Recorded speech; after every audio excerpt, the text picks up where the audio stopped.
Hi there, this is Harry, and welcome back to Advanced English Lessons with Harry, where I try to help you to get a better understanding of the English language. In this particular advanced English lesson, we're looking at advanced adjectives, and these advanced adjectives are used to describe images in particular, photographs, paintings, whatever it might be. So, advanced adjectives used to describe images, and I've got a dozen of them. That's 12, okay, and I'll go through them and hopefully I'll be able to give you an example of when you might be able to use them. First, powerful, a powerful image. Well, a powerful image is something that really leaves a lasting impression on your mind. Yeah, you could see a powerful image of a old lady of 85 or 86 standing in front of a police man dressed in battle uniform when there's a demonstration on the streets, and the woman marches forward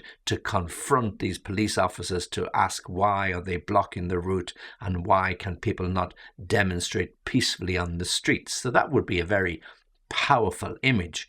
I saw one many months ago about an old lady confronting riot police in Belarus when the people were demonstrating on the streets there. So that would be described as a very powerful image. Humorous. Well, something humorous is something, of course, is going to make you laugh, it's going to make you smile, and it's going to give you a good feeling. So, for example, a cartoon in a newspaper. So it could be a satirical cartoon that is taking some fun or poking fun at the government or a prime minister or a president or the king or the queen of that particular country. And if it's very humorous, then we will always laugh, and we can remember these type of cartoons. And these satirical cartoonists are really good. They're very clever. They see a situation and they apply a cartoon to that. Now, of course, what I find humorous, you may not find humorous, and what you find humorous, somebody else might find a little bit insulting. So we have to be really careful as to what we do, that we don't do it intentionally to insult somebody, but we just look at the humorous side. So a cartoon.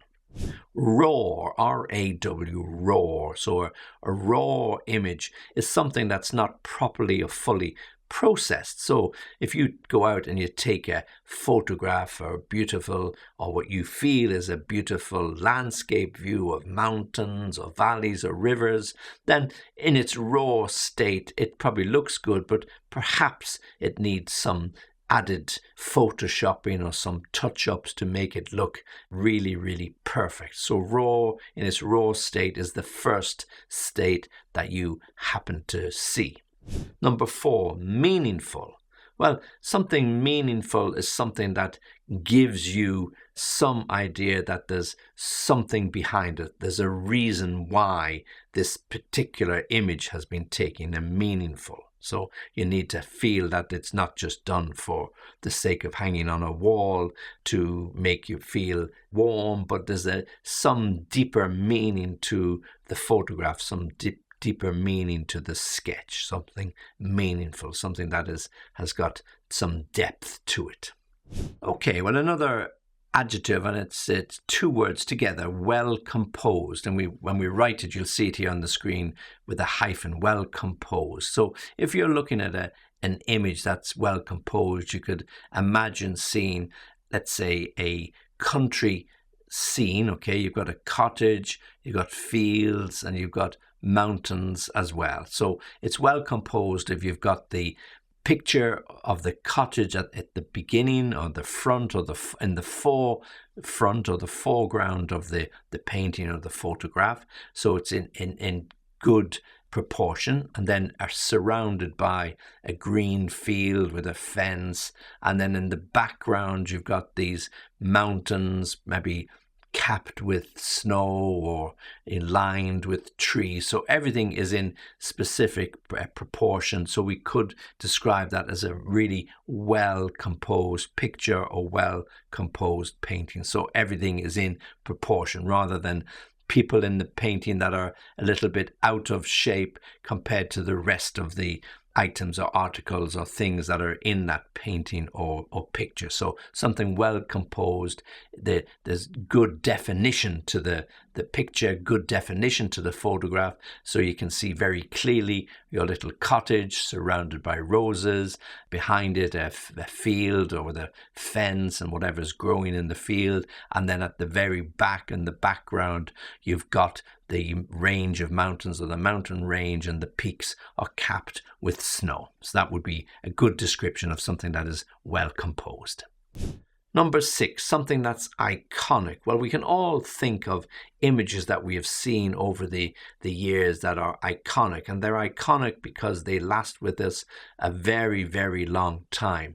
I remember the iconic picture of the captain of the English football team being carried by his colleagues when they won the World Cup in 1966, the first and only time that England won the World Cup. But it's an iconic photograph because he's holding the trophy in his hands, he's being carried aloft by his teammates, and it's, for me, an iconic image. Okay, but there could be other iconic images. There could be photograph of the Twin Towers, those of us who remember them before they were unfortunately blown up. But then these are iconic images, or indeed the unfortunate situation when they were blown up. That image will last with me for a lifetime. So that again is something iconic.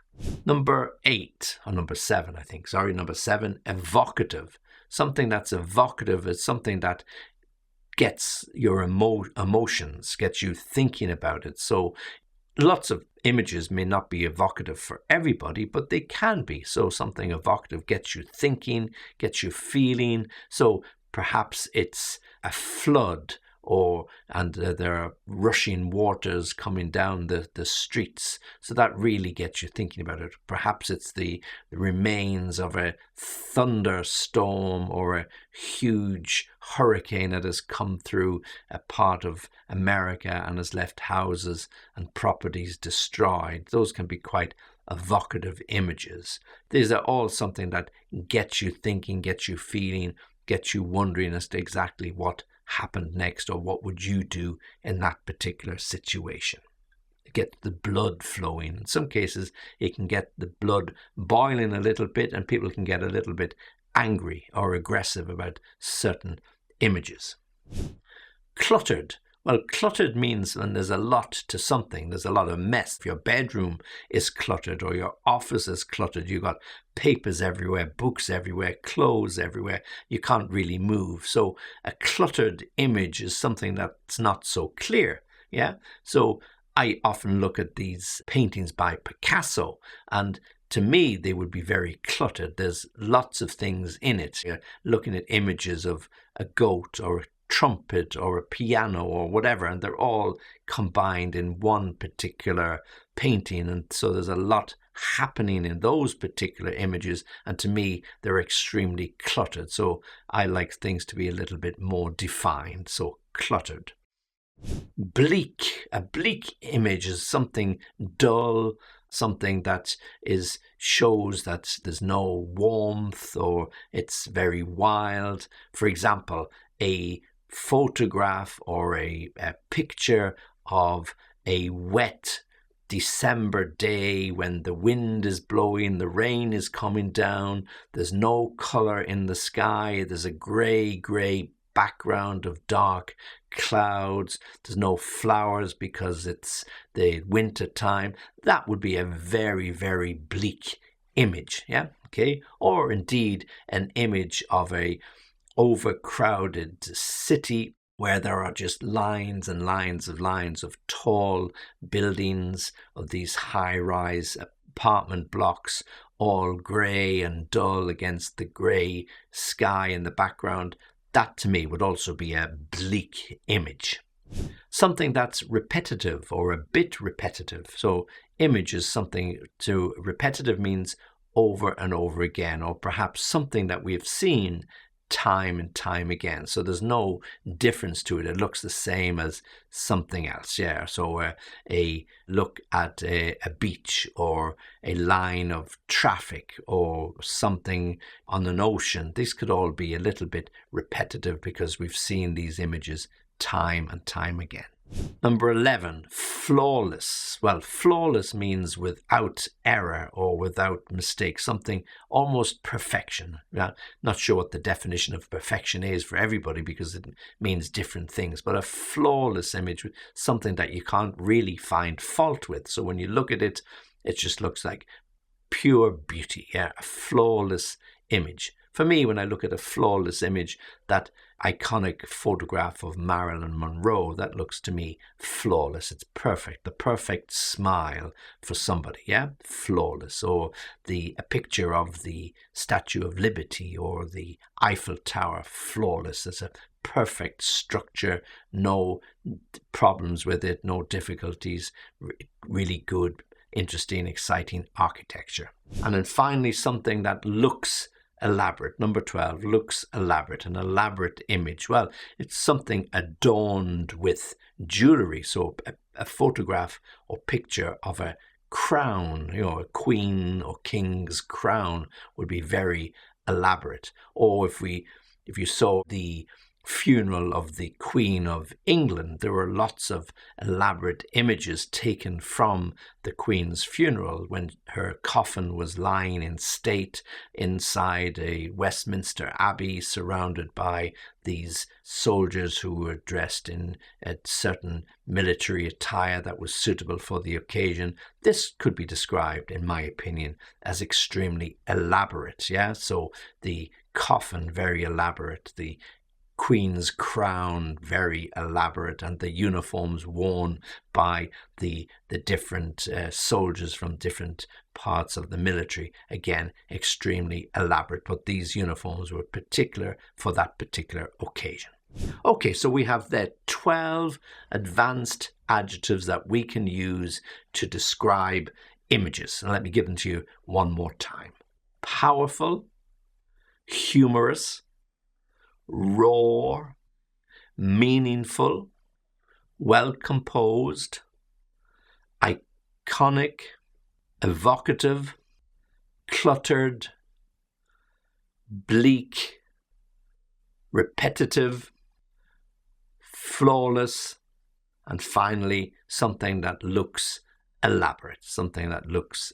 So you've got 12 particular adjectives, advanced adjectives that are describing certain images. So you can have an idea in your own mind when you visit an art gallery, you visit a museum, you're checking through different images that you see on Instagram. All of these, you can use these adjectives to describe those sort of images as what appears or what comes to your mind when you first look at them. So practice them. In fact, what would be a good idea is to look up the internet, look at certain images and see which of these words you could use to match with the images that you see, and practice it that way. And it's a good way for you to remember them. And if you have any questions, you need some additional help, you need some more information, well then just come back to me, www.englishlessonviaskype.com. Very happy to hear from you. So this is Harry wishing you goodbye for today. Thanks for listening and watching, and remember to join me for the next lesson.